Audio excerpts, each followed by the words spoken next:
तो last class तक हम लोग जितना पढ़े थे, आज हम लोग क्लास को थोड़ा सा आगे बढ़ाएंगे और थोड़ा सा कुछ समझने की कोशिश करेंगे। ठीक है, लास्ट क्लास तक हम लोग पढ़े क्या थे, यूनियन एंड इट्स टेरिटरी तक पढ़े थे। क्लियर? अच्छा देखो कुछ चीजें मैं ऐसे ही आपके साथ अभी डिस्कस करना चाह रहा हूँ, just because of the reason कि एग्जाम में जो है ये सारे टॉपिक से क्वेश्चन रहता है आपका। जैसे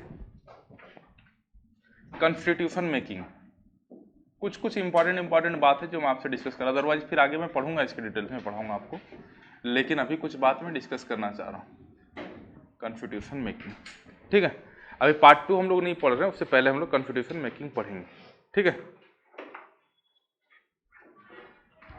तो कॉन्स्टिट्यूशन का जो प्रोसेस स्टार्ट हुआ था ना, सॉल्व बनाने का, कॉन्स्टिट्यूशन बनाने का जो प्रोसेस स्टार्ट हुआ था 6 दिसंबर 1946 से स्टार्ट हुआ था। कब से स्टार्ट हुआ था? 6 दिसंबर 1946। क्लियर? एंड 26 नवंबर 1949 तक चला। 26 नवंबर 1949 तक चला। इसी 26 नवंबर को हम लोग कॉन्स्टिट्यूशन डे के नाम से जानते हैं। कॉन्स्टिट्यूशन डे के नाम से जानते हैं। कौन से डेट को? 26 नवंबर। क्लियर? कौन से नाम से जानते हैं? कॉन्स्टिट्यूशन डे से। क्लियर? अच्छा, तो ये जो टाइम लगा था, इस दिन स्टार्ट हुआ था 6 दिसंबर 1946 को एंड 26 नवंबर 1949 तक का टाइम लगा था। ये जो टोटल स्पैन ऑफ टाइम है ना, टोटल टाइम था आपका 2 years 11 month 18 days। 2 years 11 month 18 days ये कॉन्स्टिट्यूशन बनाने में हम लोग को टाइम लगा था। कितना टाइम लगा था बोला जाए? 2 years 11 month 18 days। बहुत अच्छा, लिखिए।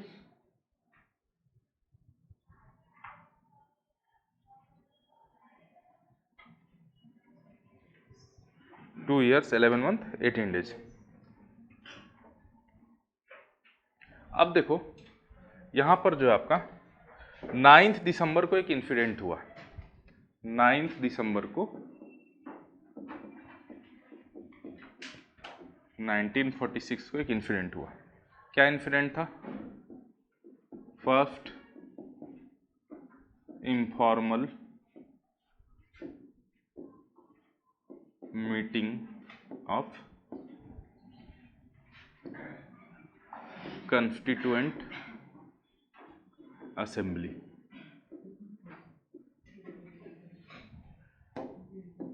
ठीक है, first informal meeting of constituent assembly कब हुआ बोला जाए? ठीक है, और इस मीटिंग में जो आपके सीनियर मोस्ट मेंबर थे,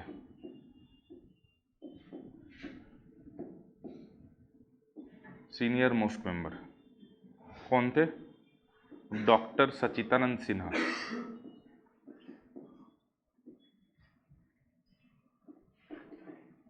डॉक्टर सच्चिदानंद सिन्हा, ठीक है, ये इलेक्ट हुए थे आपका as president of constituent assembly. As president of constituent assembly, president of constituent assembly. Clear हो गए? लेकिन ये जो थे टेम्पररी थे। क्या थे?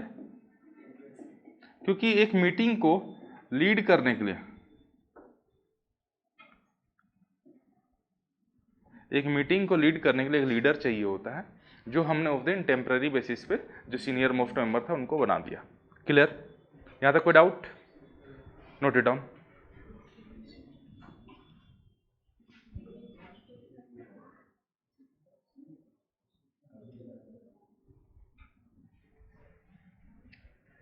आगे बढ़े, थोड़ा जल्दी लिखो। कॉन्स्टिट्यूएंट असेंबली, सीए मतलब कॉन्स्टिट्यूएंट असेंबली। क्लियर?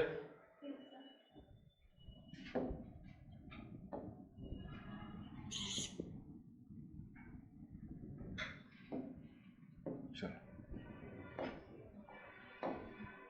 अब बात करें फिर से 11 दिसंबर 1946, 11 दिसंबर 1946 first formal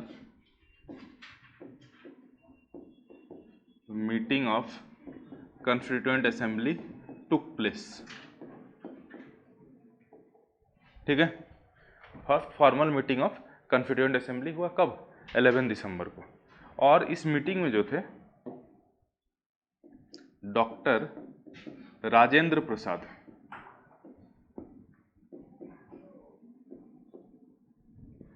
Rajendra Prasad elected as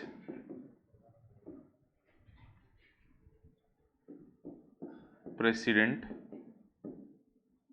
of constituent assembly.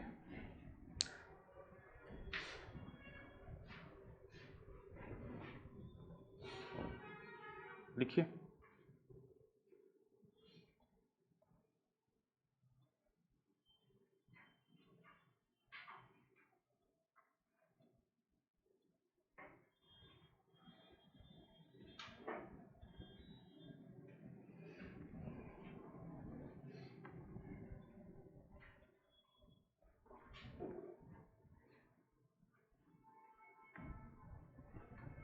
हो गया यहां तक क्लियर? डॉक्टर राजेंद्र प्रसाद क्या बन गया आपका? President of constituent assembly. Clear? अब इसके बाद जो आपका इंपॉर्टेंट डेट रहा 13 दिसंबर का डेट आया, 13 दिसंबर का डेट आया। क्लियर? 13 दिसंबर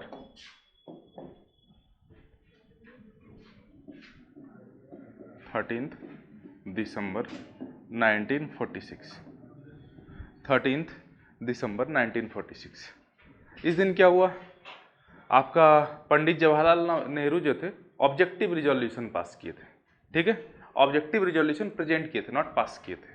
क्या किए थे? ऑब्जेक्टिव रिजोल्यूशन, जो कि आगे चलकर आपका preamble of the Indian constitution बना, preamble of the Indian constitution बना। तो लिखिएगा an objective resolution, an objective resolution लिखिएगा, was presented by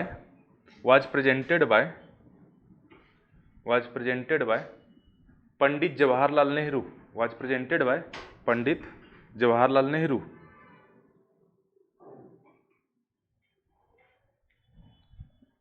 was presented by Pandit Jawaharlal Nehru, laying down यहाँ लिख दिया spelling, laying down the underlying principle of the constitution, the underlying principle of the constitution, the underlying principle of the constitution, the underlying principle of the constitution। ठीक, which later became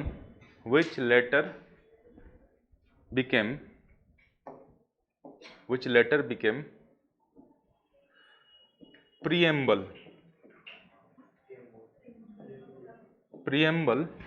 of Indian Constitution, preamble of Indian Constitution।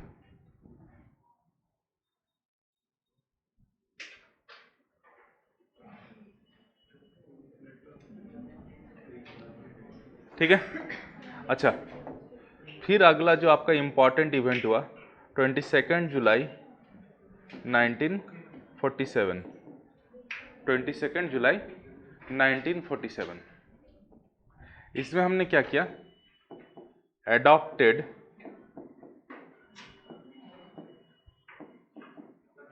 National flag. इस दिन हमने अपना national flag को adopt किया। Clear?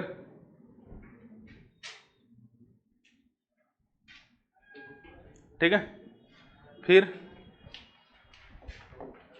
22 जनवरी 1950, 22 जनवरी 1950, हाँ 22 उसी को 22 बोला जाता है, ठीक है। 22 जनवरी 1950 adopted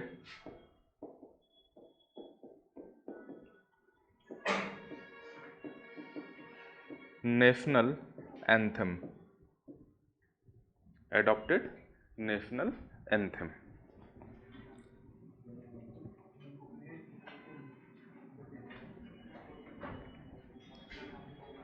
अच्छा हो गया यहाँ तक, बोला जाए भाइयों बहनों।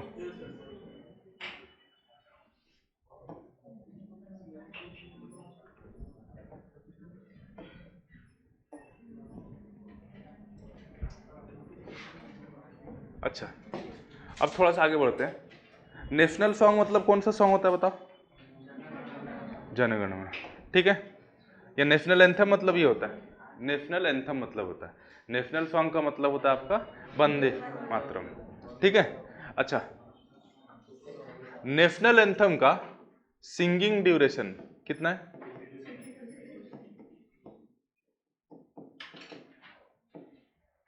52 सेकेंड, ठीक है। अच्छा कंपोज्ड बाय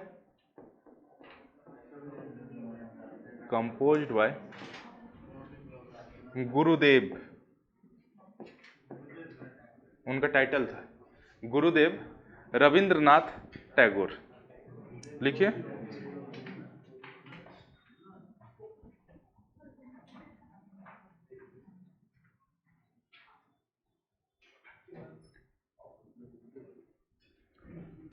ठीक है, गुरुदेव रविंद्रनाथ टैगोर।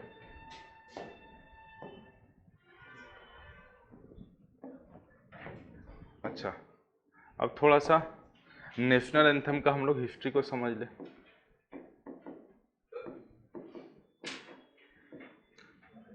लिखिएगा it was first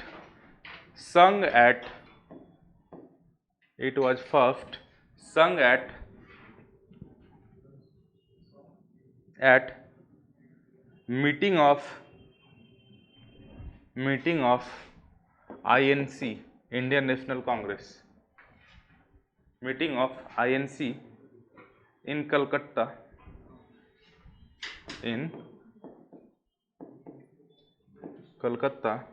on 27th December 1911, 27 दिसंबर 1911,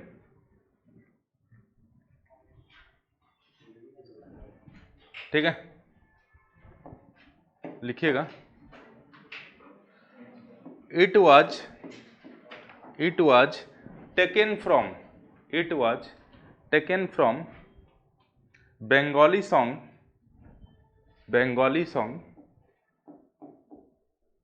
भारत भाग्य विधाता, भारत भाग्य विधाता। It was taken from Bengali song Bharat भाग्य विधाता। हो गया यहां तक? बोला जाए थोड़ा सा आपको बेसिक इन्फॉर्मेशन दे रहा हूं जो क्वेश्चन एग्जाम में आपका आता है, ताकि आप बोलें सर हम इतना पढ़ लिए लेकिन कुछ क्वेश्चन कर नहीं पा रहे, तो ऐसा ना हो। आप जहां तक पढ़े वहां तक से क्वेश्चन आपसे बने, ठीक है। इसलिए मैं आपको ओवरव्यू दे रहा हूं। हो गया यहां तक? नेक्स्ट लिखिएगा 24 जनवरी 1950, 24 जनवरी 1950 doctor Rajendra Prasad was elected as President of India,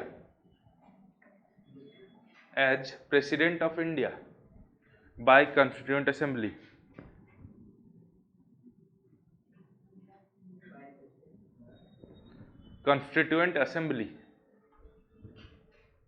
कितने बार लिख चुका हूं फिर भी मेरा मुंह देख रहे हो। Constituent Assembly. Dr. Rajendra Prasad was elected as President of India by Constituent Assembly.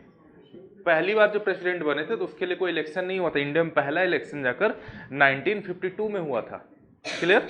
लेकिन 1950 में जो 2 साल के लिए प्रेसिडेंट बने थे आपका डॉक्टर राजेंद्र प्रसाद, वो बने थे कॉन्स्टिट्यूएंट असेंबली का इलेक्शन के थ्रू, क्लियर। समझ में आई बातें, बोला जाए। अच्छा, इस डेट को और एक इवेंट हुआ 24 जनवरी 1950, 24 जनवरी 1950 लिखिएगा। The final meeting of constituent assembly, the final meeting of constituent assembly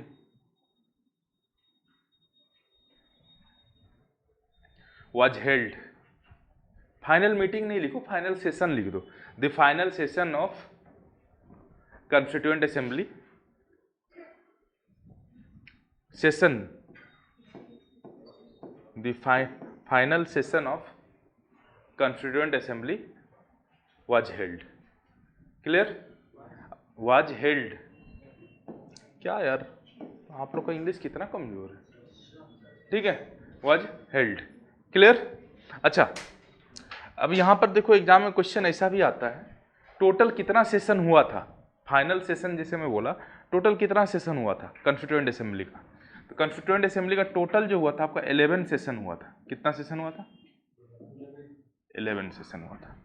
और इस 11 सेशन को करने में टोटल 165 डेज लगा था, 165 डेज, क्लियर। नो डाउट आपका कॉन्स्टिट्यूशन बनाने में 2 साल 11 महीना 18 दिन लगा है, लेकिन उसमें जो आपका प्रोडक्टिव काम चला 165 डेज तक कॉन्स्टिट्यूएंट असेंबली का मीटिंग चलते रहा, क्लियर। हर मीटिंग के बीच में हो सकता है कुछ गैप होगा, इस वजह से टाइम ड्यूरेशन क्या हुआ, बढ़ा है, क्लियर। समझ में आई बातें? कोई डाउट यहां तक तो बोल सकते हैं, बोला जाए, बोलो यार।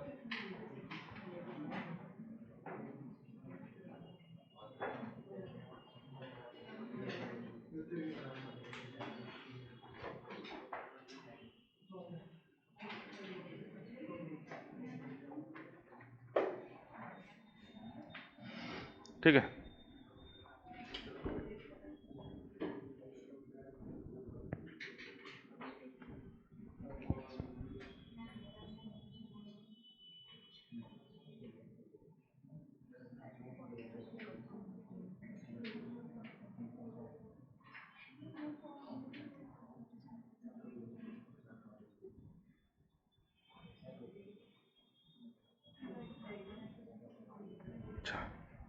चलो।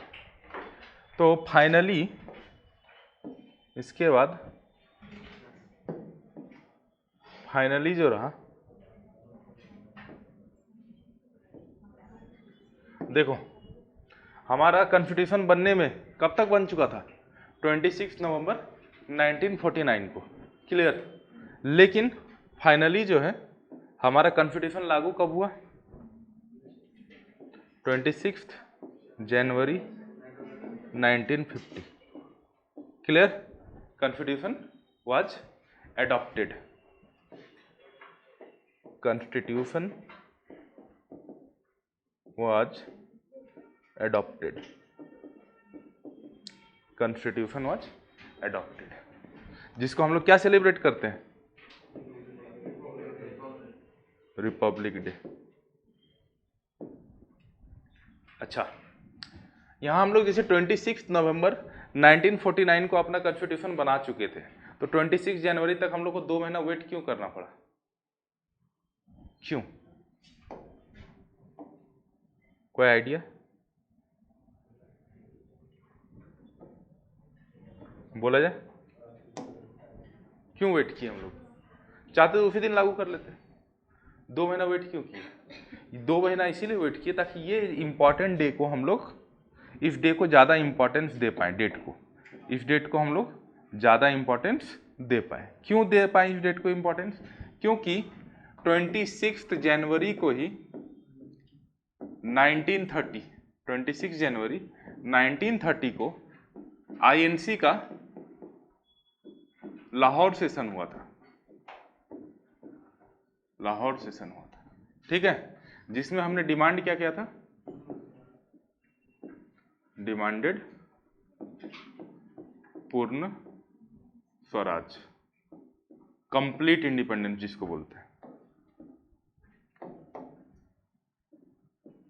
पूर्ण Swaraj, complete independence.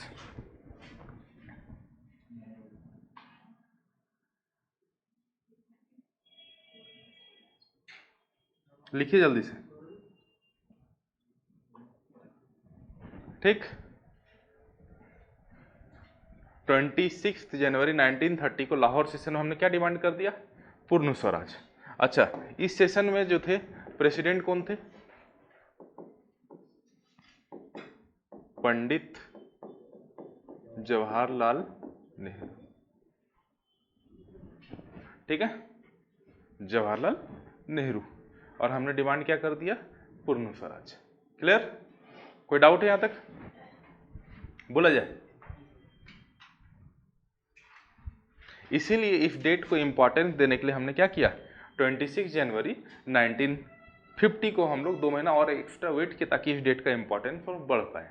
Clear, otherwise ये नहीं होता तो हम लोग इस डेट को उतना तवज्जो नहीं, क्योंकि इंडियन नेशनल कांग्रेस कितना सारा सेशन हुआ है, लेकिन जो कंप्लीट इंडिपेंडेंस का बात हुआ है वो, क्योंकि हम लोग को आधा पौने वाला हिसाब किताब नहीं चाहिए था, ठीक है, पूरा कंप्लीट चाहिए था इंडिपेंडेंस, तो उस चीज़ के लिए हमने डिमांड किया था 1930 में, उस डेट को कॉमेमोरेट करने के लिए हमने इस डेट को यूज किया। क्लियर है, कोई डाउट है यहां तक,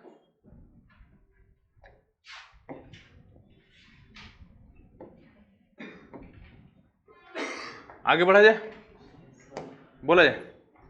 अच्छा,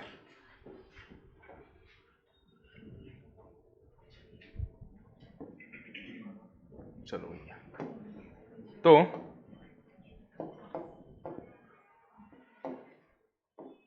cost of making of Indian constitution,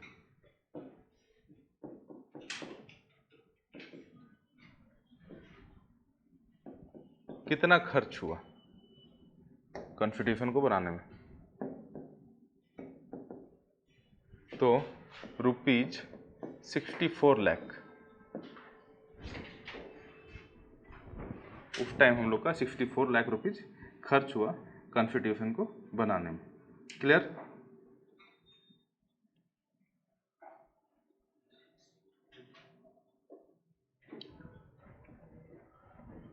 अच्छा, और जब ये कॉन्स्टिट्यूशन हमारा बन के तैयार हुआ था, ये कॉन्स्टिट्यूशन हमारा बन के तैयार हुआ था,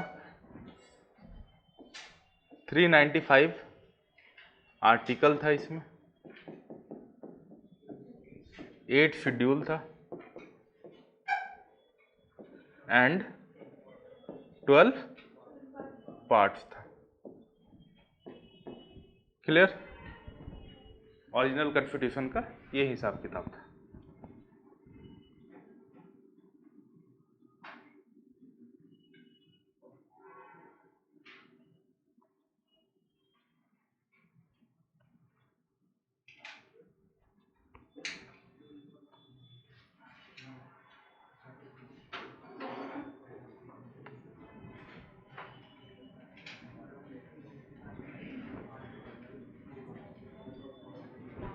ठीक है, अच्छा, एक चीज और बता देना चाहता हूं, 26 नवंबर 1949 को हमारा कॉन्स्टिट्यूशन बनकर तैयार हो गया था, यस और नो, बोला जाए। जैसे मैं बताया 6 दिसंबर से आपका स्टार्ट हुआ था 1946 से, एंड 26 नवंबर को बनकर तैयार हो गया था। तो इसमें जो थे हमारे टोटल 284 मेंबर साइंड, कितने मेंबर साइन किए थे, बाकी कुछ मेंबर उस दिन प्रेजेंट नहीं थे, वो लोग साइन नहीं किए थे। कितने मेंबर साइन किए थे, 284 members. Clear,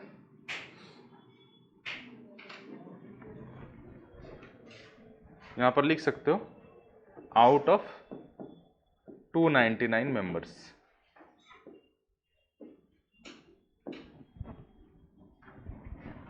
out of 299 members.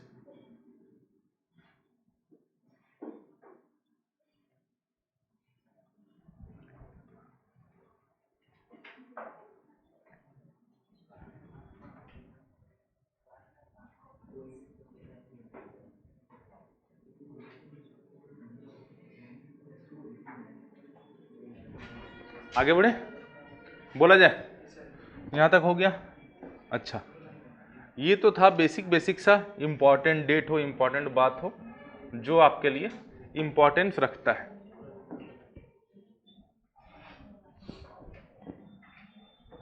चलो क्लियर है यहाँ तक बात। अच्छा, अब थोड़ा सा आगे बढ़े, बोला जाए, और छोटा करी बड़ा करी, और छोटा करी, ठीक, बड़ा हो गया। चलो आगे बढ़ा जाए। अच्छा, नेशनल एंथम के बारे में हमने बात लिख लिया कि पहली बार कलकत्ता में गाया गया था। कब गाया था? तो 27 दिसंबर 1911 को गाया गया था। कौन सा सॉन्ग से लिया गया? भारत भाग्य विधाता, एक बंगाली सॉन्ग है। अच्छा, इसको कंपोज कौन किए थे? गुरुदेव, ठीक है। चलो अब बात करते हैं नेशनल सॉन्ग का।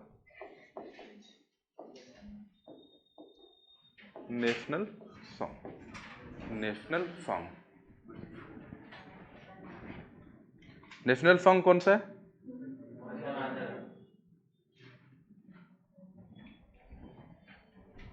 वंदे मातरम, लिखिएगा, वंदे मातरम है ना। कौन सा है? वंदे मातरम, सुजलाम सुफलाम मलयज शीतलाम, है ना।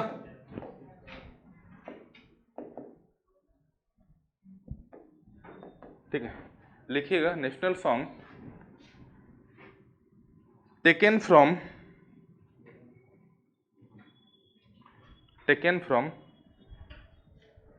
फेमस नोबेल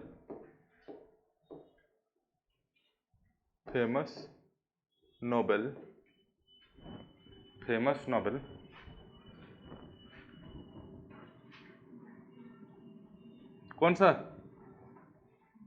नोबेल से लिया गया?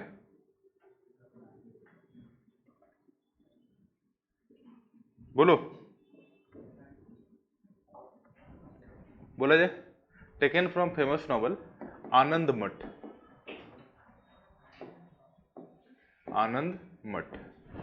टेकन फ्रॉम फेमस नोबेल आनंद मठ, रिटेन बाय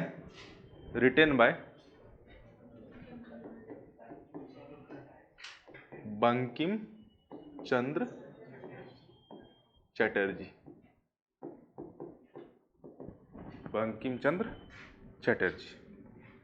ठीक है।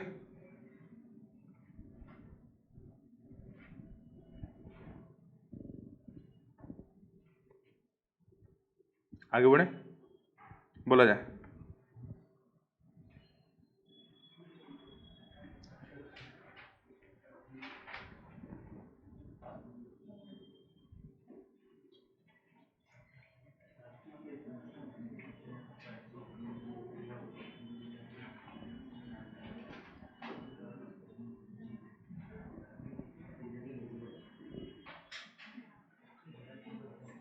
लिखिएगा, Vande Mataram composed in Sanskrit,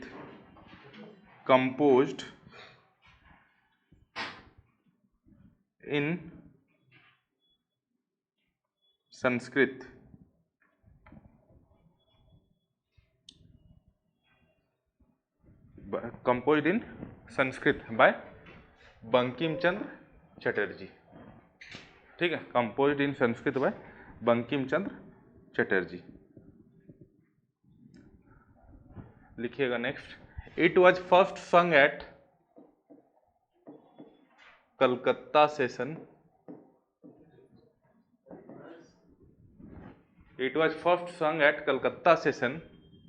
in 1896,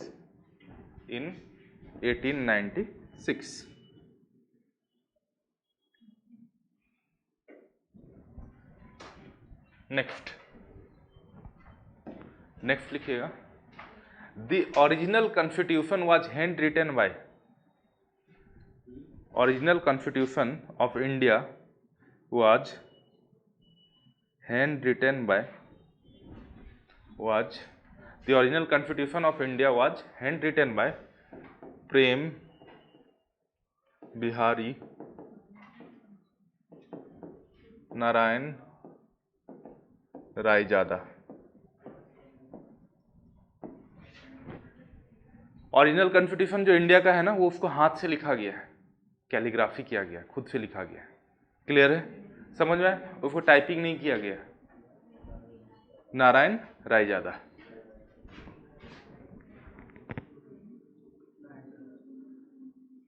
next, the weight of original constitution, the weight of original constitution is 3.75 kg। The weight of original constitution is 3.75 kg।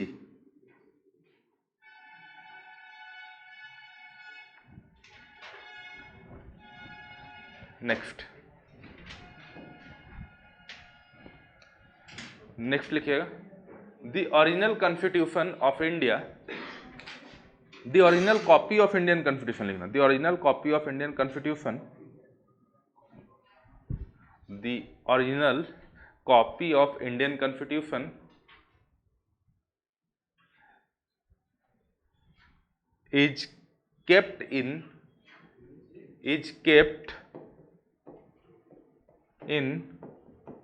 special helium filled box, is kept in special helium filled box in parliament library।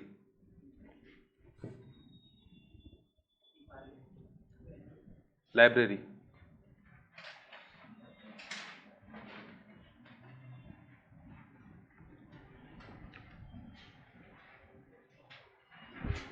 Next, next लिखिएगा, each page of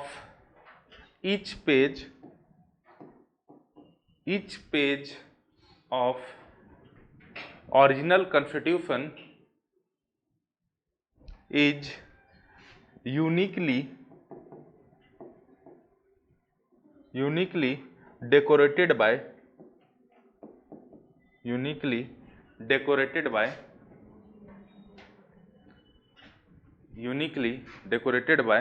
Ram Manohar Sinha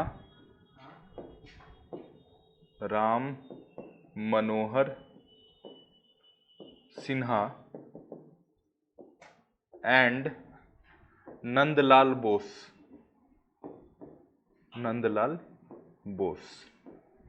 Ram Manohar Sinha and Nandalal Bose of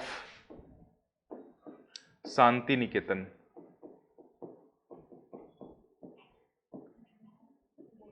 Shantiniketan से बहुत सारे artist निकलते हैं, वहीं के artist थे जो आपका अपना इंडियन कॉन्स्टिट्यूशन में जितना डिजाइन देखते हो ना, हर पेज में डिजाइन है, तो डिजाइन को हाथ से बनाने वाले लोग ये दोनों थे। क्लियर? हाथ से लिखने वाले कौन थे? प्रेम बिहारी नारायण रायजादा। ठीक है, बोला जाए।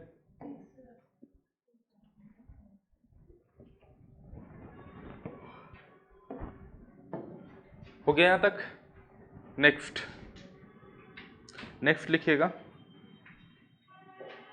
The constitution in Hindi, the constitution in Hindi was written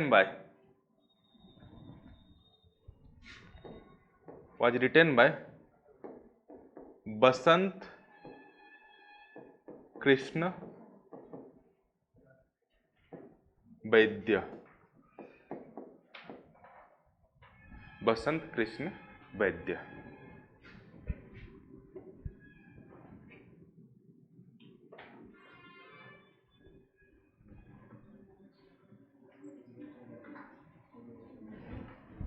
next, यहां तक हो गया? कोई डाउट है यहां तक? बोला जाए। सिंपल सा केमिस्ट्री है। हीलियम जो होता है आपका इनर्ट गैस होता है। यदि कॉपी को आप सोच लो कब बन के तैयार है, 1950 में, अभी चल रहा है 75 ईयर्स तक कोई पेज को रखो क्या होगा वो, नष्ट हो जाएगा, हाँ है ना। तो उसको प्रोटेक्ट करके रखा गया, इसलिए हीलियम बॉक्स में रखा गया। क्लियर, आगे बढ़ा जाए। अच्छा, नेक्स्ट लिखिएगा mini constitution of India.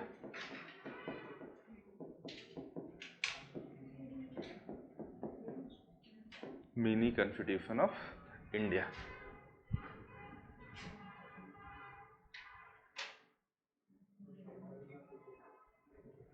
Mini constitution of India. तो ये जो बोला जाता है 42nd constitutional amendment act 1976, 42nd constitutional amendment act 1976, इसको हम लोग क्या बोलते हैं, mini constitution of India. Clear.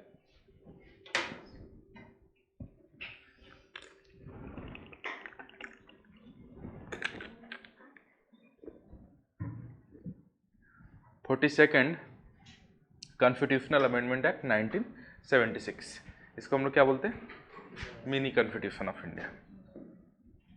अच्छा, ऐसा क्या घटना घट गया जो ऐसा हुआ, समझाओ, बता रहा हूं आपको।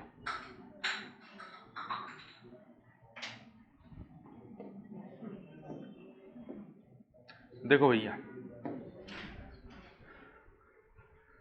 अब आपको थोड़ा सा हिस्ट्री से रूबरू कराते हैं और समझाते हैं। देखिए,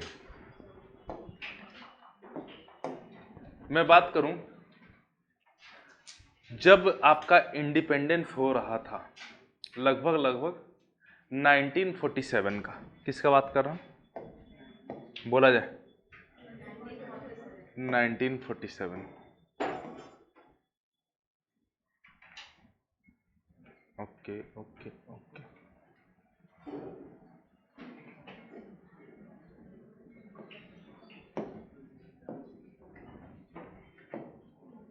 हाँ 1947 का बात कर रहा हूं।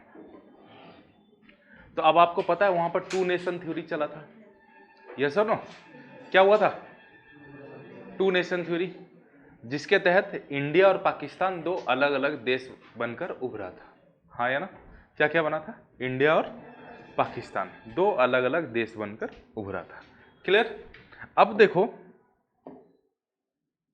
इसी में यदि मैं बात करूं, थोड़ा सा मैं और एक ऐड कर देता हूं आपको।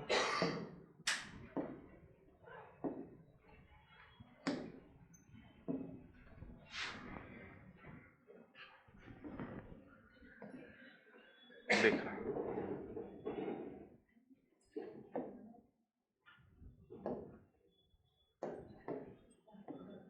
हाँ ठीक है, इंडिया और पाकिस्तान 2 अलग अलग देश बनकर उभरा था, ठीक है। कब का बात कर रहा हूं, 1947, ठीक। अब समझो, ऐसा कभी देश देखे हो, एगो देश इधर है, उसी का कुछ देश इधर है, ठीक है, बीच में इतना बड़ा एक देश हो, इंडिया, ठीक। मतलब कि ना इधर से कोई एयर रूट है, ना ही कोई लैंड रूट है, और जो सी रूट है डोमिनेटेड बाय इंडिया। ऐसा कोई देश देखे हो? लेकिन एक ऐसा दुनिया में एक अजूबा देश है जिसका नाम है पाकिस्तान। हुआ करता था अजूबा, अब नहीं रहा, ठीक है। क्लियर। तो अब सिर्फ इतना ही नहीं था, पाकिस्तान और अजूबा बनने की कोशिश कर रहा था। क्या क्या बोल रहा था कि भैया ये हैदराबाद हमको दे दो, हाँ है ना, ठीक है, ये हैदराबाद हमको दे दो, आपको बता चुका हूं, ठीक। ये जो जूनागढ़ है ये भी हमको दे दो, ये कश्मीर भी हमको दे दो, चलो ठीक है, कश्मीर पाकिस्तान के साथ जुड़ जाता है। लेकिन सोचो, यदि ऐसा हुआ होता तो इधर एगो पाकिस्तान इधर, एगो पाकिस्तान इधर, एगो पाकिस्तान इधर, कैसे वो कंट्रोल करता, कैन यू इमेजिन। लेकिन इच्छा तो था भैया, भले ही अच्छा हो या खराब हो, इच्छा तो था उनका कि हमको ऐसा बनना है। क्लियर। तो ये लोग ऐसा बन के तैयार कर रहे थे अपने आप को। समझ में आ रही बातें, बोला जाए। लेकिन आपको एक चीज और बताया था, पाकिस्तान में कितने प्रोविंस? 4 प्रोविंस, लेकिन सबसे ज्यादा डोमिनेट कौन करते हैं? पंजाब प्रोविंस। ठीक है, तो उस टाइम जो थे ना, दीवान जो थे आपका जूनागढ़ के जो दीवान थे उनका नाम हुआ करता था शेख, ना शेख नहीं था नाम इनका, इनका नाम हुआ करता था आपका शहनवाज भुट्टो। शहनवाज भुट्टो, ठीक है, शहनवाज भुट्टो, ये दीवान हुआ करते थे। तो आपको ऑलरेडी बता चुका जूनागढ़ से कैसे वो लोग भागे थे, क्या हुआ था, सारा कुछ बता चुका था। चले गए पाकिस्तान में, क्लियर। अब जो है इंडिया में इधर आपके कौन चल रहे हैं? पंडित जवाहरलाल नेहरू, क्लियर है। इधर जो है पाकिस्तान के साइड में कुछ भी फिक्स नहीं है, पाकिस्तान के साइड में कुछ भी फिक्स नहीं है। आज तक कोई भी ऐसा प्रेसिडेंट नहीं हुआ है या प्राइम मिनिस्टर नहीं हुआ है, प्राइम मिनिस्टर बिल्कुल नहीं हुआ जो आपका 5 साल का टेन्योर कंप्लीट किया हो। आज तक पाकिस्तान में कोई नहीं हुआ है। और पाकिस्तान का डेमोक्रेसी ऐसा है जैसे हम लोग का यहां पर होता है ना, गर्मी बरसात ठंडा, उस टाइप का डेमोक्रेसी है। कुछ दिन डेमोक्रेसी है, कुछ दिन नहीं है, कुछ दिन डेमोक्रेसी है, कुछ दिन नहीं है। तो वहां पर क्या रहता है आपका, जो रहते हैं आर्मी रूल बहुत इजीली आ जाता है, क्योंकि डेमोक्रेसी उनका फाउंडेशन है ही नहीं। क्लियर, बात समझ में आई। लेकिन हमारे साथ तो ऐसा नहीं है, हमारा डेमोक्रेसी तब से चलते आ जा रहा है, आज तक चलते आ रहा है। और उसके साथ साथ इनका कॉन्स्टिट्यूशन जो रहता है, जो नया लीडर आता है अपना एक कॉन्स्टिट्यूशन लेके आता है, जो आएगा अपने साथ एक कॉन्स्टिट्यूशन लेकर आएगा। क्लियर, लेकिन अपने साथ ऐसा कुछ बात नहीं है। क्लियर, हमारा वही 1950 में बना हुआ आज तक चल रहा है, भले ही उसमें कुछ तोड़फोड़ करते रहते, चेंज करते रहते, लेकिन वही चल रहा है। क्लियर, तो ऐसा चलते रहा चलते रहा चलते रहा। लेकिन इसी बीच में 1947 में तो 2 को पार्ट बना, 1949 में एक और घटना घट गया, अपना पड़ोसी जिसको हम लोग बोलते हैं चाइना। चाइना क्या हो गया? इंडिपेंडेंस हो गया। इंडिपेंडेंस क्या हुआ कि यहां पर जो पहले गवर्नमेंट हुआ करता था, ठीक है, वो गवर्नमेंट को माओ सेतुंग नाम का एक लीडर थे भगा दिए यहां से। ठीक है, माओ सेतुंग नाम का लीडर जो थे भगा दिए, और यहां पर जो थे आपका कम्युनिस्ट का रूल आ गया चाइना में। कब से आया? 1949 से। और तब से क्या बन गया? People Republic of China.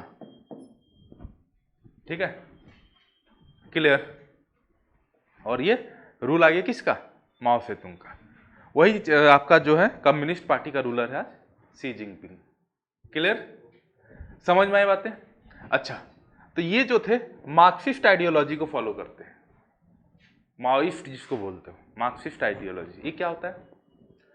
ये सिंपल सा बात बोलता है कि भैया वेल्थ जो रहेगा लेबर्स के हाथ में होना चाहिए, नॉट ओनर के हाथ में होना चाहिए। जो रहेगा आपका हमेशा जो रहेगा लेबर्स के हाथ में। इस टाइप का आइडियोलॉजी उनका चलता है।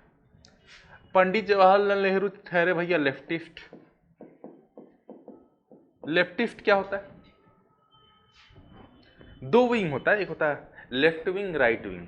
लेफ्ट विंग होता है जिसको बोलते हैं हम लोग, जो कि आपका डेवलपमेंट पे फोकस करेगा, ठीक है, उसके साथ साथ आपका जो रहेगा वेलफेयर का बात करेगा, irrespective of religion, race, caste, place of birth, ये सब चीज उनके लिए मैटर नहीं रखेगा। रिलीजियन नाम का चीज, उन सब चीज को दबाने की कोशिश करे, ये सब चीज हमारे लिए नहीं है। सेकुलर बनने की कोशिश करे, उसको क्या बोलते हैं? लेफ्टिस्ट। ठीक है, एक होता है राइटिस्ट, राइट विंग। वो क्या करेगा? उसके लिए सबसे ज्यादा मैटर करेगा धर्म, जाति, ये सब चीज का बात करेगा। बीजेपी, ठीक है, राइट विंग का है।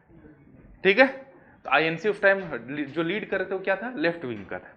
इनका सिंपल सा चीज था कि हमें किसी से मतलब नहीं, हम लोग अपना आराम से ग्रो करेंगे, हमें किसी का ना ही रिलीजन देखना है ना ही रेस देखना है, हमको किसी चीज से मतलब नहीं, हम लोग आराम से धीरे धीरे आगे बढ़े।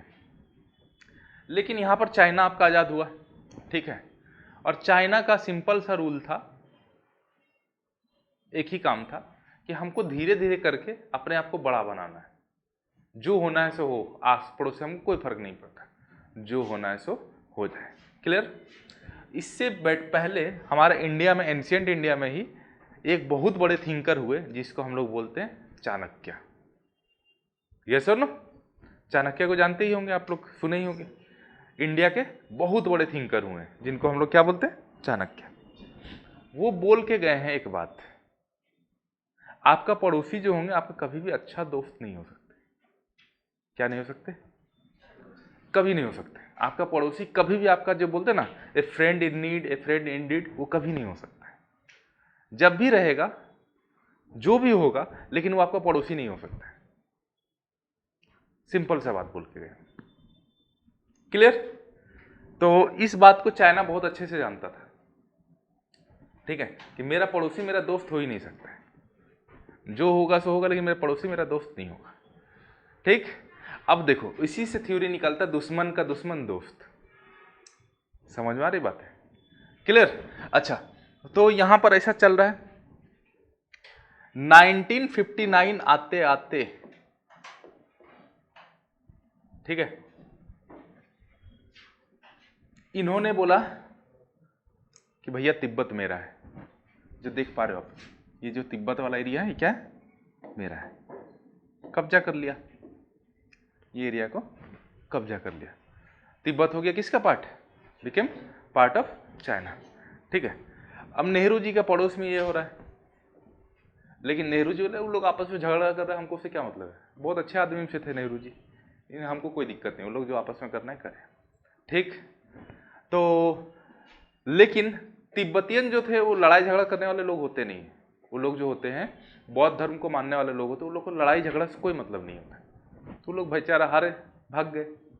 तो तिब्बतियन का कहना था उनका एक सुप्रीम लीडर होता है जिस पोस्ट का नाम होता है दलाई लामा। क्या नाम होता है? Dalai Lama. Clear? Supreme leader होते हैं, उनका पोस्ट क्या होता है? सुप्रीम लीडर पोस्ट का नाम दलाई लामा। ठीक है, तो आज जो आप दलाई लामा को देख रहे हैं उस टाइम वही थे, और बहुत यंग दलाई लामा थे। तो तिब्बतियन का कहना था कि भैया तुम पहले भाग जाओ यहां से, हम लोग, तुम रहोगे तो बाद में हम लोग अपना देश के बारे में सोच सकते, लेकिन अभी हटो यहां से। क्लियर? तो दलाई लामा यहां से भाग के आ गए इधर, नेहरू जी से मिले, देखिए हमारे साथ ऐसा हुआ है, आप कुछ बोलते क्यों नहीं? बोले हम तो अभी नया नया पैदा हुए हैं, हम आपको क्या बोलेंगे? ठीक है, किसी क्या बोलेंगे? जो कर रहा है भैया, हमको तो अपना आगे बढ़ना है। तो आपका पड़ोसी धर्म कुछ नहीं होता है क्या? बोला हाँ होता है। आप यदि हमारे पास आए हैं तो हम ये पड़ोसी धर्म को निभाएंगे। ठीक है, तो आपका धर्मशाला के पास एक जगह है जहां पर क्या किया गया, दलाई लामा और उनके जितने फॉलोअर्स थे उनको स्टैब्लिश कर दिया गया परमानेंट वीजा देकर कि आप लोग यहाँ पर रह सकते हैं। तो यहाँ दलाई लामा जो रहते हैं हिमाचल प्रदेश से, आज भी गवर्नमेंट इन एक्साइल चलाते हैं, गवर्नमेंट इन एक्साइल। ठीक है, चलाते हैं। क्लियर?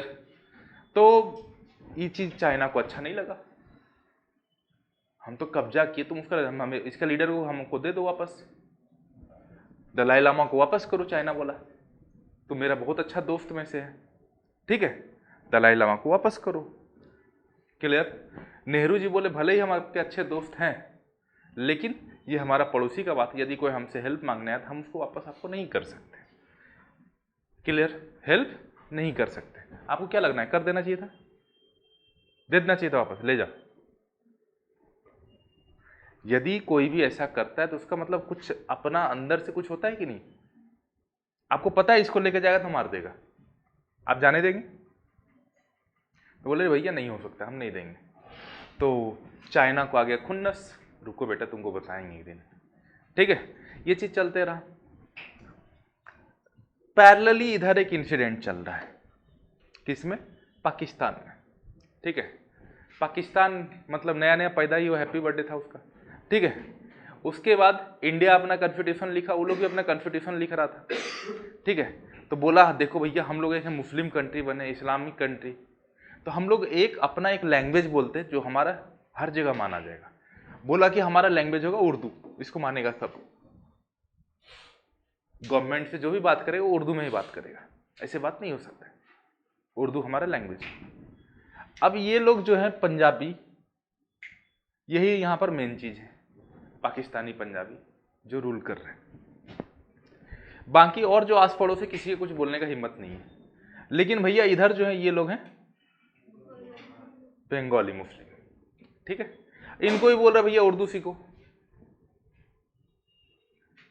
अब बताइए उर्दू कैसे सीखेगा? तो बोला ना हम तो पार्लियामेंट में भी बोलेंगे तो पंजाबी में नहीं बोलेंगे, उर्दू में नहीं बोलेंगे, हम तो बोलेंगे बंगाली में बोलेंगे। इनके बीच में क्लैश चल रहा है, समझ पा रहे? इधर एक इंसिडेंट चल रहा है, इधर एक इंसिडेंट चल रहा है, इधर नेहरू जी ग्रो कर रहे हैं अपना आराम से धीरे धीरे। तीन चीज चल रहा है, क्लियर? अब जो ऐसा कहानी बना, उसके बाद यदि बात किया जाए इंटरनेशनल लेवल में तो वहां पर जो होता था आपका बायलैटरल वर्ल्ड चलता था। बायलैटरल, बाइपोलर बोल सकते हो, बायलैटरल बोल सकते हो, जो बोलो, क्लियर? मतलब दुनिया में दो पावर था, ठीक है, एक था आपका यूएसए, दूसरा था आपका यूएसएसआर, ठीक है, दुनिया में दो पावर, क्लियर? तो इनका कहना था या तो तुम मेरे साथ हो या तो तुम इनके साथ हो, दोनों का सिंपल सा कहना था। दो वर्ल्ड, दो पार्ट में इंडिया को बांट, दो पार्ट में पूरा वर्ल्ड को बांट दो, ठीक है। अब इधर ठहरे नेहरू जी, ठीक है, नेहरू जी का कहना था क्यों बे, तेरा हम क्या मतलब गुलाम है बे, हम नया नया आजादी लिए, तेरे साथ क्यों रहेंगे, नहीं रहेंगे, ठीक है। तो इन्होंने एक अपना थर्ड फ्रंट बनाया जिसको बोला नॉन अलाइन मूवमेंट, हम किसी के साथ नहीं, न तेरे साथ न तेरे साथ, क्लियर? और मतलब कि खुद भी रहे, अलग अलग कंट्रीज के लीडर को भी जोड़ना चाहे और जोड़े भी कुछ हद तक, लेकिन जितना जोड़े सब कमजोर लीडर को ही जोड़ रहे थे। मेन पावर जो था इधर या फिर इधर था, क्लियर? अब जो था यहाँ पर लेफ्टिस्ट आइडियोलॉजी को ग्रो करने वाला, कम्युनिस्ट आइडियोलॉजी के साथ चलने वाला यूएसएसआर था। यूएसए जो था इसके साथ कैपिटलिस्ट आइडियोलॉजी के लोग जुड़ रहे थे। रसिया आज के डेट में जो है यूनाइटेड सोवियत संघ, ठीक है। अच्छा, तो ये लोग जो थे कैपिटलिस्ट आइडियोलॉजी, इधर जो थे लेफ्टिस्ट आइडियोलॉजी। अब देखो नेहरू जी बोल रहे हैं हम किसी के साथ नहीं रहेंगे, लेकिन आइडियोलॉजी मिलता जुलता किनके साथ रहेगा, यूएसएसआर के साथ, ठीक। तो भले ही कोई हम किसी के साथ ट्रीटी साइन नहीं किए थे, लेकिन हमारा मिलता जुलता आइडियोलॉजी जो होता था यूएसएसआर के साथ होता था, ठीक। इसको आप ऐसे समझो जैसे आप स्कूल कॉलेज में पढ़ते हो, ठीक है, आपको लगता नहीं है कि he has a feeling, he she has a feeling for me, भले ही कुछ नहीं बोला गया है, कुछ अनकही बातें हैं, लेकिन ऐसा लगता तो है कि हाँ ऐसा कुछ है, यस और नो? तो ये सारा चीज जो है ऐसा ही मतलब कि लव स्टोरी था इंडिया और यूएसएसआर का, ठीक है, कि भले ही कुछ नहीं एग्रीमेंट हुआ लेकिन कुछ तो है, ठीक है। अब देखो जब इंडिया अपना थर्ड फ्रंट बनाकर तैयार होगा तो दोनों गुस्सा होगा कि नहीं? ये क्या बोलेगा, बहुत पावरफुल हो गया, रुको देखते हैं, ये भी यही बोलेगा, हाँ है ना। अब जो दो पावरफुल के बीच में कोई तीसरा बोलेगा हम अपना एक अलग दुनिया बनाएंगे, तो फिर क्या होगा वहां पर, दोनों मिलके मारेगा कि नहीं, दोनों का ईगो हर्ट होगा, वही चीज हो रहा था। तो अब देखो उधर चाइना भी गुस्सा आपके साथ दलाई लामा के मैटर में, ठीक, लेकिन चाइना उस टाइम तक 1962 तक चाइना इतना स्ट्रांग भी नहीं बना है कि इंडिया पे अटैक कर दे, कर सकता है, लेकिन यदि वहां पर एक बार यदि ये या ये कोई भी एक बार डांट दे उसको, चल भाग यहां से, तो फिर उसका हिम्मत नहीं कुछ कर पाए, इतना हिम्मत नहीं हुआ अभी तक, ठीक है। एक बार डांट देगा अच्छे से तो कुछ बोल नहीं सकता चाइना, ठीक है। तो यहां पर जो रहा बात भैया 1961 के आसपास क्यूबन क्राइसिस हुआ, क्यूबन मिसाइल क्राइसिस,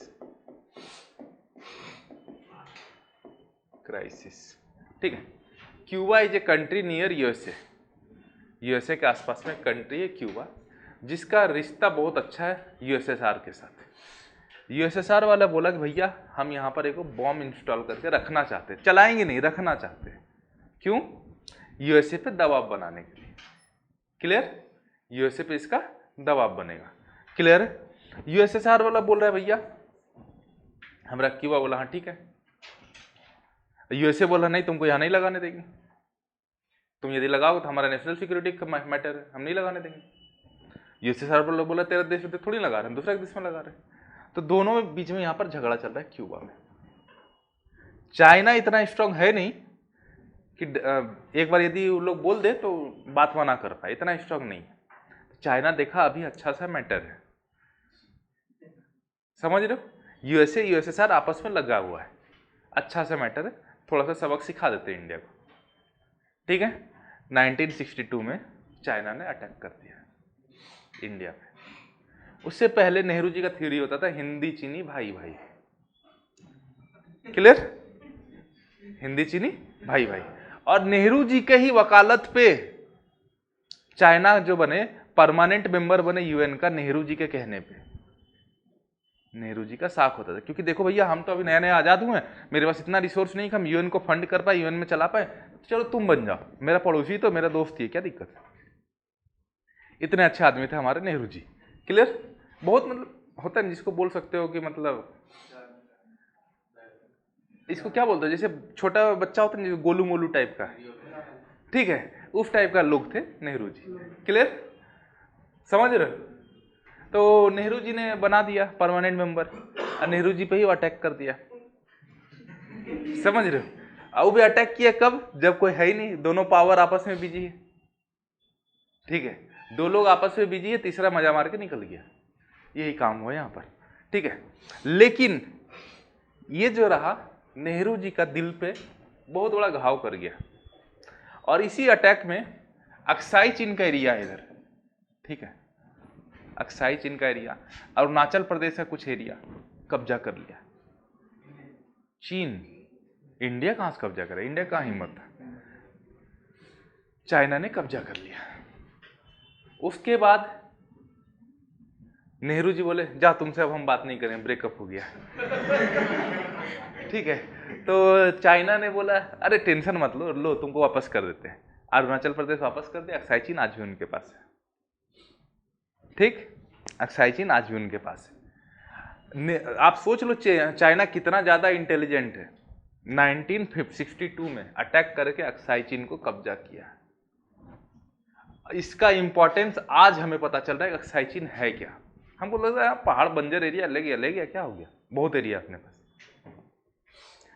आज हम लोग बनाने का बात करते हैं ईवी, ठीक है, इलेक्ट्रिक व्हीकल बात करते हैं।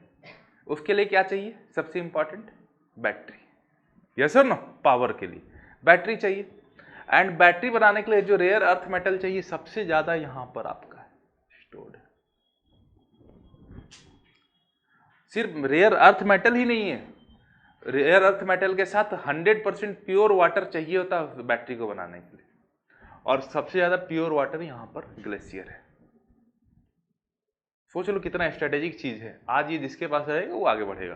तो आज इंडिया बोल रहा है कि मेरा एरिया हमको वापस दो। चाइना बुड़वक है, बोले हम इतना दिन से इसको संभाल के रखे हैं, तुमको देने के लिए भेज, बोलेगा कि नहीं?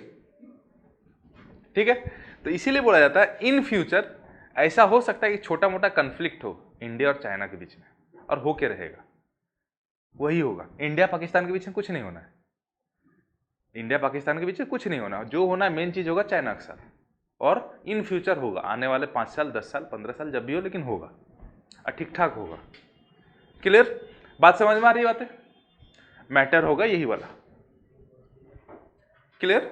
होके रहेगा वो, क्योंकि भैया ये देखो जिसके पास ये रहेगा उसका सेमीकंडक्टर अच्छा बनेगा, उसका बैटरी अच्छा बनेगा। आने वाला टाइम तो वही है, झगड़ा तो होके रहेगा। ठीक है, बात समझ रहे हो? अब देखो भैया पाकिस्तान तब तक इधर क्या कर रहा है, लो भैया उर्दू बोलो, ये लोग बोला नहीं बोलेंगे, बोलना ही पड़ेगा। ठीक है, दोनों के बीच में चल रहा है कहानी। ठीक है, लास्ट में मामला इतना बढ़ा कि ये लोग बोला कि तुमको यदि उर्दू बोलवाना तुम अलग हो जाओ, हम नहीं बोलेंगे। ठीक है, तो पाकिस्तान वाला वाला अच्छा ठीक है, नाराज मत हो, ठीक है मत बोलना, तुम बंगाली भी बोलो, 2 भाषा दे दी, चलो उर्दू और बंगाली 2 भाषा दे दी, बोलो टेंशन मत। अब देखो यहां पर जो है, इधर इसको बोलते हैं हम लोग वेस्ट पाकिस्तान, यहां पर 1/3 पॉपुलेशन रहते थे, इसको बोलते ईस्ट पाकिस्तान, यहां 2/3 पॉपुलेशन रहते थे। लेकिन पैसा जो जाता था यहां 2/3 जाता था, यहां 1/3 जाता था, भेदभाव। क्लियर? और इधर क्यूबन क्राइसिस हो चुका है, यूएसएसआर यूएसए आपस में लड़ रहा है, हम पावरफुल दोनों के बीच में झगड़ा चल रहा है। क्लियर है? उसके बाद चाइना इंडिया पे कब्जा कर चुका है। क्लियर? अब ये बात से जो है नेहरू जी जो है 1964 में ये बात उनको हजम नहीं हुआ, और यही बात उनका डेथ हो गया इस बात से ही। मतलब ये इतना बड़ा सदमा था उनके लिए कि बर्दाश्त नहीं कर पाए, हमको धोखा मिला है, धोखा हुआ है मेरे साथ, समझ रहे हो, इस धोखा को बर्दाश्त नहीं कर पाया और उनका डेथ हो गया। ठीक, अब देखो 1964 में डेथ हो चुका है किनका? नेहरू जी का।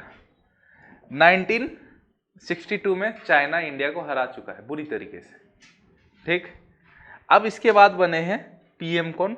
लाल बहादुर शास्त्री। लाल बहादुर शास्त्री पीएम बने हैं। क्लियर है? पीएम बन गए लाल बहादुर शास्त्री। अब जो है लाल बहादुर शास्त्री जब पीएम बने, उस टाइम तक क्या हुआ, पाकिस्तान में जो थे आर्मी रूल आ चुका था। ठीक है, पाकिस्तान वाला बोला, चाइना समझ गया था मेरा पड़ोसी ये है, मेरा दोस्त हो नहीं सकता है, पड़ोसी का पड़ोसी, दोनों दुश्मन है, मेरा दोस्त। ठीक है, चाइना दोस्त किसका बन गया? पाकिस्तान का। ठीक है, अच्छा उससे पहले ऐसा इंसिडेंट हो चुका है, या तो आप मेरे साथ हो या तो मेरे साथ हो। पाकिस्तान का कुछ अपना तो है नहीं, सेल्फ रिस्पेक्ट, वो जाके आराम से यूएसए का गोदी में बैठ गया। क्लियर? समझ रहे हो, उसे कोई रिस्पेक्ट नहीं है, सेल्फ रिस्पेक्ट नाम का चीज। ठीक है, तो उसके बाद पाकिस्तान के साथ कौन कौन? यूएसए, चाइना का दोस्ती, पाकिस्तान खुद, और पाकिस्तान में आर्मी का रूल।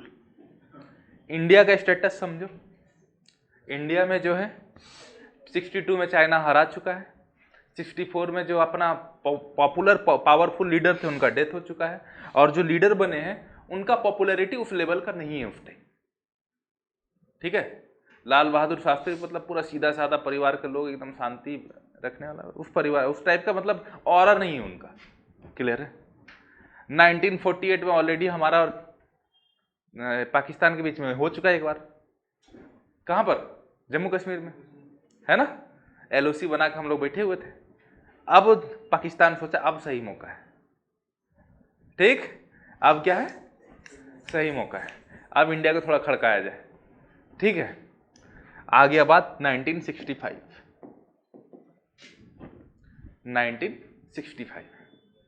पाकिस्तान ने अटैक कर दिया, किस पे? इंडिया पे। अब इंडिया सोचो, लीडर जो है नॉर्मल सा लीडर है बेचारा, शांत स्वभाव वाला। ठीक है, उसी टाइम वो नारा दिए, जय जवान जय किसान, हम लोग एक वक्त खाएंगे, एक वक्त का खाना अपने सेना के लिए बचा के रखेंगे, क्योंकि हमारे पास उतना भी खाना नहीं था कि हम 2 वक्त तक खा भी पाए और हम लोग जंग भी लड़ पाए। लेकिन जैसे भी हो, पाकिस्तान का नो डाउट आर्मी स्ट्रांग था, उनके पास टैंक वगैरह यूएस दे के रखा था। ठीक है, चाइना से दोस्ती भी है, कॉन्फिडेंस एकदम हाई लेवल, अटैक मार दिया। हमारे पास प्लस पॉइंट ये था कि हमारा जो था उस टाइम एयरफोर्स ठीक ठाक स्ट्रांग था, इधर से टैंक लेके इधर निकल रहा है तो ऊपर से जाके बम गिरा दिया। ठीक है, तो ये हो गया खत्म। तो चाइना, पाकिस्तान वाला बोला चाइना को, ए कुछ करो, मेरा दोस्त है, तुम कुछ तो करो। चाइना बोला तुमको समझ ही नहीं आ रहा, 2 साल पहले उससे हम लड़के निकले हैं, फिर से अभी बोल रहे हो लड़ने, नहीं लड़ेंगे, चल भाग। ठीक है, यूएसए को बोल रहा है कुछ हेल्प कीजिए हमारा, यूएसए को बोल रहा है कुछ हेल्प कीजिए हमारा, यूएसए वाला हेल्प करे, अच्छा रुको करते हैं। यूएसए मस्त हेल्प किए। यूएसए क्या किया? एम्बार्गो लगा दिया, ठीक है, एम्बार्गो ये क्या होता है?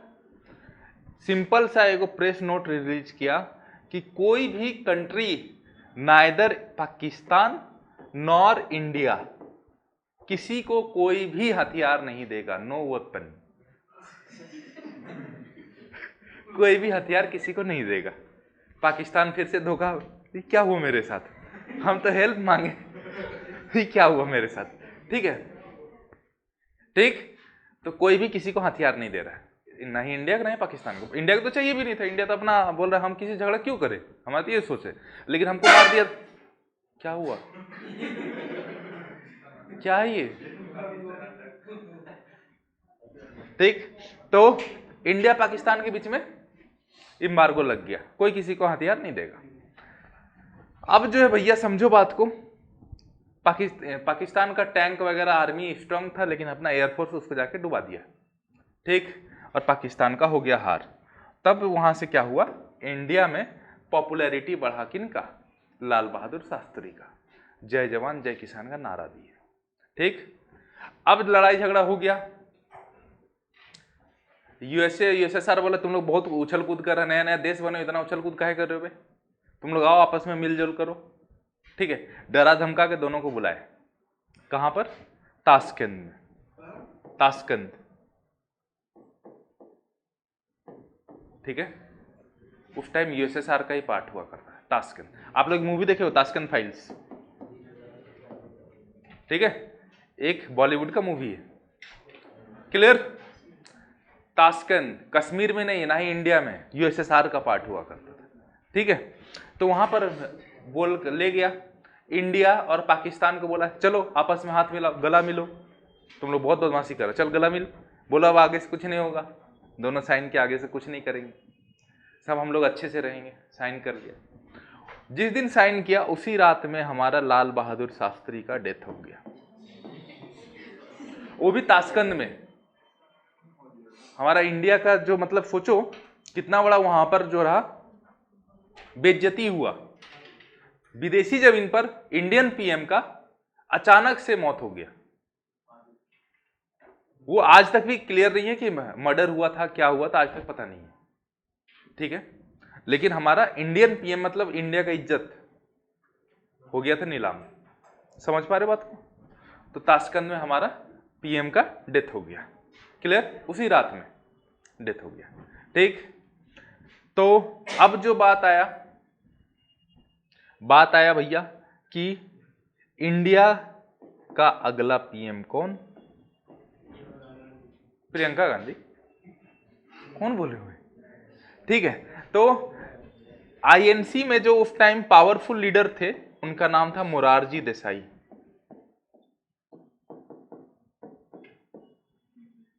मोरारजी देसाई, इंडियन नेशनल कांग्रेस के पावरफुल लीडर थे। लेकिन आपको पता है जो भी बड़ा सा पार्टी रहेगा उसमें अलग अलग क्या होता है, ग्रुप बनता है, ग्रुपिज्म बोलते हैं इसको, गुट बनता है, ठीक है। तो इनका गुट बहुत स्ट्रांग था, लेकिन इसके अलावा भी एक गुट हुआ करता है जिसको बोलते हैं कालराज का गुट, ठीक है, क्लियर। इनका कहना था कि यदि ये बन गया पीएम तो हमारा बात कभी नहीं सुनेगा, इसीलिए ऐसे लोग को बिठाओ जो हमारा बात सुने। और उस टाइम मतलब इंदिरा गांधी को बोला गया एगो ऐसा है हमारा इंडिया में गुंगी गुड़िया, जिसको बिठा देंगे तो काम चलते रहेगा। तो इनके सपोर्ट से पीएम कौन बन गए, इंदिरा गांधी, ठीक है। मोरारजी देसाई मतलब सोचो उस टाइम बन गए डेप्यूटी पीएम, उसके साथ साथ फिनांस मिनिस्टर, सब पावर वो लेके बैठ गए, इनके हाथ में कुछ नहीं, ठीक, ऐसा हो गया। और यहां पर पीएम कौन बन चुके हैं, इंदिरा गांधी। इंदिरा गांधी काम करने के लिए परेशान हो गए, लेकिन काम नहीं कर पा रही थी, ठीक है, काम नहीं कर पा रही थी। लास्ट में क्या हुआ, मोरारजी देसाई और इंदिरा गांधी के बीच में इंडियन नेशनल कांग्रेस पार्टी आधा आधा में बट गया, टूट गया। तो इंदिरा गांधी जो थे आपका सरकार चला रहे थे, डीएमके के साथ मिलकर, कम्युनिस्ट के साथ मिलकर सरकार चला रहे थे, क्लियर। लेकिन उनके हाथ में पावर नहीं था, पावर नहीं था, ठीक है। तो टेन्योर कंप्लीट होने से पहले ही 1971 में ये प्राइम मिनिस्टर का पावर होता है, वो चाहे तो हाउस को डिसॉल्व करवा सकता है प्रेसिडेंट को बोल के भैया हमसे नहीं चलेगा सरकार। और जनता को एक ही बात बोले, देखो भैया यदि चाहते हो कि हम काम करें तो हमको एक्चुअल पावर दो, ऐसे जो बोलोगे इसके साथ उसके साथ मिलकर काम करो वो हमसे नहीं हो पाएगा। बात समझ में आई? इसके साथ उसके साथ मिलकर हम काम करने वालों से नहीं, हमसे नहीं हो पाएगा। यदि जिताना है तो अच्छे जिता, नहीं तो हमको हरा के साइड कर दो, हम साइड हो जाएंगे, कोई बात नहीं। नहीं तो जिताना है तो अच्छे जीता। जनता भी सोचे है मतलब नेहरू जी की बेटी है, नई नई पावर में आई है, तो हम लोग को भी एक बार मौका देना चाहिए यदि हमसे मांग रहे थे। जनता ने खूब वोट किया, लगभग 352 सीट एक्वायर किया इन्होंने, और एब्सोल्यूट मेजॉरिटी के साथ पावर में आई, कंप्लीट पावरफुल। कौन? इंदिरा गांधी। मतलब उससे पहले थी गूंगी गुड़िया, आई है कंप्लीट पावर में। ठीक है, अब सोचो कल तक हो आप गरीब, आज आप लगाए हो, although I am not promoting any betting app, but किसी ऐप पे आप, अभी आईपीएल चल रहा है, आप बना दिए अपना टीम, किसी ऐप पे आप अपना टीम बना दिए, और अचानक से आपको अभी जैसे 9 करोड़ रुपए मिल रहे हैं ना, ठीक है, 9 CR 5 + 4, अरे भैया इधर से जाओ, क्या तुम कर रहे हो यार, पेंट में हो जाएगा, आगे जाओ। ठीक है, तो अचानक से कल तक आप गरीब थे, आज आपको 9 करोड़ रुपए मिल जाए, आप क्या करोगे? ठीक है, फिर वही आपका मतलब रील्स बनते रहे, पैसा है तो लंबी लंबी, ठीक है, तो ये आराम से आपके चलते रहेगा। उसी तरीके से बेचारी पावर कुछ नहीं था, अचानक से एब्सोल्यूट पावर। ठीक, अब इंदिरा गांधी को याद आने लगा मेरे पापा के साथ बेइज्जती किया है, लाल बहादुर शास्त्री के साथ बेइज्जती हुआ है, 1948 से ये पाकिस्तान बहुत ज्यादा उड़ रहा है, अब इसको थोड़ा सा सबक सिखाने का टाइम आ गया है। ठीक, तो एक नोटिस जारी हुआ, सैम बहादुर मानिक शाह हाजिर हो, नोटिस जारी हुआ। तो आप लोग मूवी भी देखे होंगे, है ना? ठीक है, तो इंदिरा गांधी बुलाए उनको, क्या कुछ कर सकते हैं? क्या करना है? अपना पड़ोसी को थोड़ा सबक सिखाना, कुछ कर सकते हैं? करना क्या चाहते? कुछ नहीं। देखो पाकिस्तान वाला यहां पर तब तक क्या कर चुका था, आवामी मुस्लिम लीग का यहां पर बहुत बोलबाला हो चुका था, शेख मुजीबुर रहमान। ठीक है, तो यहां से बांग्लादेशी को आकर खूब पिटाई, लोग बहुत मार मारा, लगभग 1 करोड़ लोग इधर इंडिया के तरफ भाग के आ गए थे, बांग्लादेशी, बहुत मार मारा। ठीक, अब सोचो इंदिरा गांधी के सामने चैलेंज, एक तो ससुरा ऐसे ही हम अभी गरीब 2 बार लड़ चुके हैं, उसके ऊपर से लोग भी आगे, हम कैसे पालेंगे? ठीक है, तो क्या हम भगा देते? नहीं, भगा भी नहीं सकते हैं, रिफ्यूजी का बात है भैया, कैसे भगा दें? ठीक है, तो इंदिरा गांधी का कहना था कि देखो कुछ करो, सिखाओ कुछ, देख लो 1 करोड़ लोग एक्स्ट्रा आ गए, हम लोग कैसे हैंडल करेंगे? तो बोला अभी निपटा दो। ठीक है, तो सैम बहादुर मानिक साहब बोले ना, अभी यदि आप अप्रैल के महीने में 71 में यदि आप चाहते हैं कि हम पाकिस्तान को खड़काएं तो आप मेरा रेजिग्नेशन ले लें, हम नहीं कर सकते। इंदिरा गांधी का गुस्सा, हम पीएम हैं, हम तुमको बोल रहे हैं, तुम मना कर रहे हो। तो से आपका सैम बहादुर मानिक साहब जो थे, उन्होंने समझाया, देखिए मैडम ऐसा ऐसा बात है, अभी ये गर्मी का सीजन, ठीक, इसके बाद आएगा बरसात, हमारा अभी मेजर जो वेपन्स वगैरह सब टैंक वगैरह इधर लेके जाना है, इधर जाने में टाइम लगेगा कि नहीं? उसके बाद बांग्लादेश का वे जो ईस्ट पाकिस्तान, इसके पास जो हमारा मैप है 1948 का मैप है लास्ट, उसके बाद का मैप नहीं है मेरे पास। जब वो देश आजाद हो गया तो उसका मैप हम लोग क्यों रखेंगे? मैप नहीं है मेरे पास। अब सोच लो जिसके पास मैप नहीं, वहां पर अचानक से झगड़ा करने जाएंगे, क्या होगा? उसके बाद आप देख रहे हैं इन दोनों के बीच में दोस्त का दोस्त, ठीक है, और यदि अभी गर्मी का दिन है, यहां पर पहाड़ भी पिघल रहा है, बर्फ, इजीली ये लोग इधर से आ सकता है हमारे ऊपर। फिर इंदिरा गांधी मैडम के जो हुआ एक मिंटोस मोमेंट आया।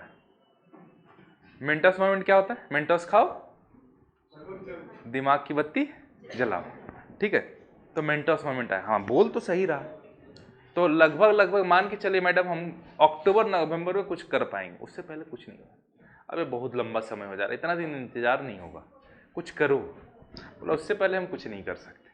बोले ठीक है, जब कुछ नहीं कर सकते तो हम लोग इंतजार करते हैं, ठीक है। और उस टाइम तक क्या किए इंदिरा गांधी यूएसएसआर के साथ, क्योंकि उनको पहले से पता था, देखो भैया हम लोग यदि नैम नैम करके चिल्लाते रहे, नॉन अलाइंड मूवमेंट करें, कोई फायदा नहीं होना है। हमको एक साइड तो लेना ही पड़ेगा, एक साइड तो लेना ही पड़ेगा, आइदर दिस और दैट, एक साइड जाना ही पड़ेगा। और इंदिरा गांधी का जो था इनके साथ बिल्कुल नहीं बनता था, बिल्कुल नहीं बनता था। तो रसिया के साथ बोले क्या बोलते हो, कुछ डील करें? बोलते हम तो इतने दिन से मतलब आपका प्रपोज का इंतजार ही कर रहे थे, कुछ तो चलो ठीक है। अब एक एग्रीमेंट हम लोग साइन करते हैं, अगले 25 साल के लिए तुम हमारे हुए, हम तुम्हारे हुए, ठीक है, क्लियर? मतलब क्या हो, इतना टेंशन में क्यों? अरे हम इंडिया का बात कर रहे हैं, आप इंदिरा गांधी के साथ क्यों सोच रहे हैं? ठीक है, 25 साल तक का डील साइन कर लिए। इंडिया पे कोई भी अटैक करेगा तो वहां पर रसिया आएगा, ठीक? बात समझ रहे हो? क्या हुआ? क्या क्या गम क्या है? कोई गम है क्या? यूएसए वाले हो क्या भाई? क्या हुआ? हाँ अच्छा, नहीं इतना जो हंस रहे हमें भी बताओ, हम लोग भी हंसेंगे। ए चाचा क्या हुआ?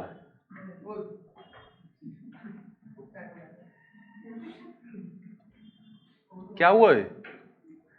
जल्दी जल्दी पढ़ लो, फिर सावित्री करने में जाना होगा आपको। चलो देखो इधर ध्यान से।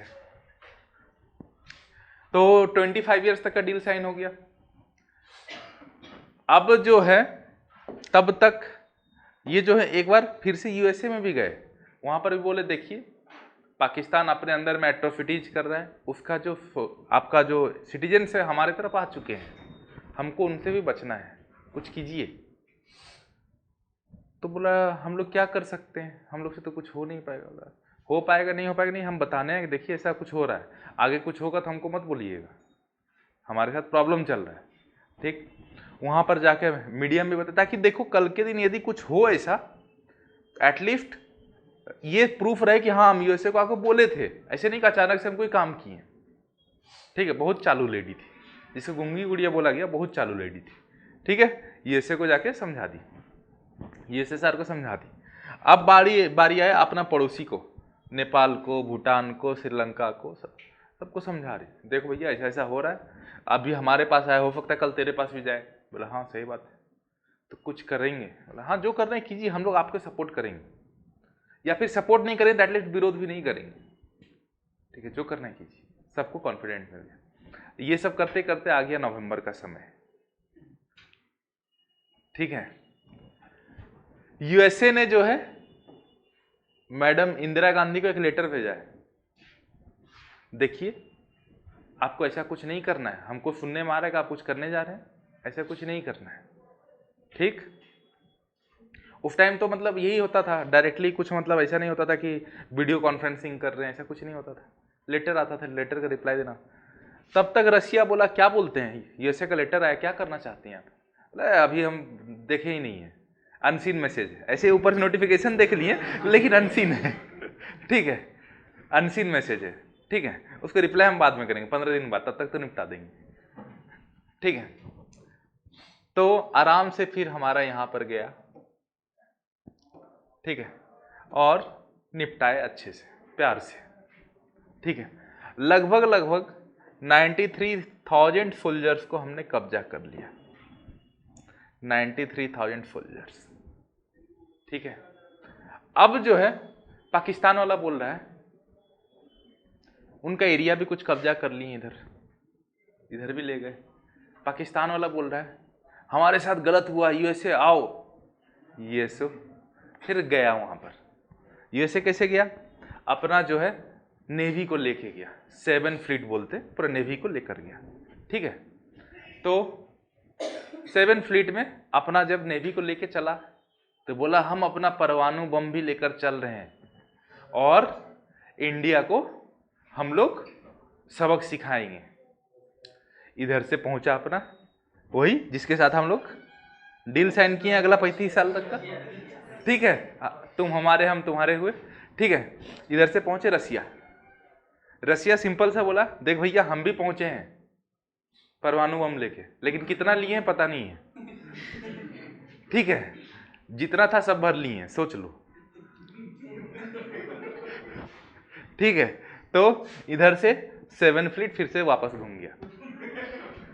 ठीक है, हम भी लेके चलें, कितना हमको पता नहीं है, जितना था सब भर लिए हैं। ठीक है, जो भी था सब भर लिए हैं, अब जो होगा देख लेंगे। आ जाओ देखते हैं किसके पास कितना है। ठीक है, तो फिर ये बोला ससुरा हर जगह मेरे पास पहुंच जाता है। ठीक है, फिर घूम गया उधर।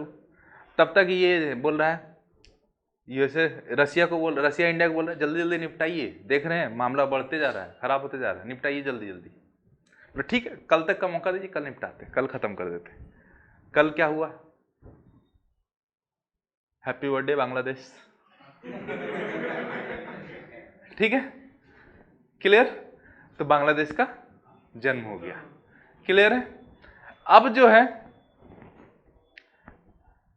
रसिया जो है समझा रहे हैं इंदिरा जी को, देखिए आप जो है आपके पास लगभग 1 करोड़ लगभग रिफ्यूजी आए थे, इसलिए वर्ल्ड भी शांत था, आपको कुछ नहीं बोल रहा था। अब जो है जल्दी जल्दी मामला को सेटल कीजिए। चलो ठीक है, पाकिस्तान के साथ बैठते हैं। पाकिस्तान के साथ बैठे, बोले देख लो भैया तेरा इतना आदमी मेरे पास है, यदि नहीं देंगे तो।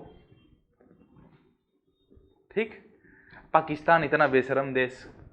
ठीक है, बोला नहीं मैडम एकदम मत दीजिए, इसको आप ही रख लीजिए। ये तो ऐसे भी मैडम हमारा देश का गद्दार है, जो अपना जान बचाने के लिए आपके सामने सरेंडर हो गया, मतलब देश का गद्दार है। इसको वापस देके क्या कीजिएगा, मत दीजिए हम लोग। तो अब बताओ किस बात का डील करेगा इंदिरा गांधी? इंदिरा गांधी एकदम खत्म आदमी है, तुम भी जा ले जा आदमी को ले जा। मैडम आदमी दे दिए, ये वाला एरिया जो लिए ले जा, ये भी ले जा। ठीक है, और इसी का नाम से हम लोग जानते हैं शिमला एग्रीमेंट के नाम से। ठीक, तो अब जो है उतना वर्ल्ड का प्रेशर था कि वहां पर हमने जो है पीओके को ले नहीं पाए, वर्ल्ड का प्रेशर बहुत हेवी था। ठीक है, अब जो बात आया, इंदिरा गांधी थी टेंशन में। क्यों? हम ऐसे ही इतना फेमस होने के लिए इतना अच्छा पावर मिला, हम काम कर रहे थे, साला ये लोग वर्ल्ड वाला लोग हमको डिस्टर्ब करके रख दिया, करने नहीं दे रहा है। ठीक है, अच्छा रुको बाद में सोचेंगे, तब तक अपना इंडिया को निपटाते हैं। ठीक है, इंडिया में जितना ये लोग उड़ रहा है सबको समझाते हैं। ठीक, तो 1975 में 71 से पावर में है। ठीक है, 76 में टेन्योर खत्म होना है।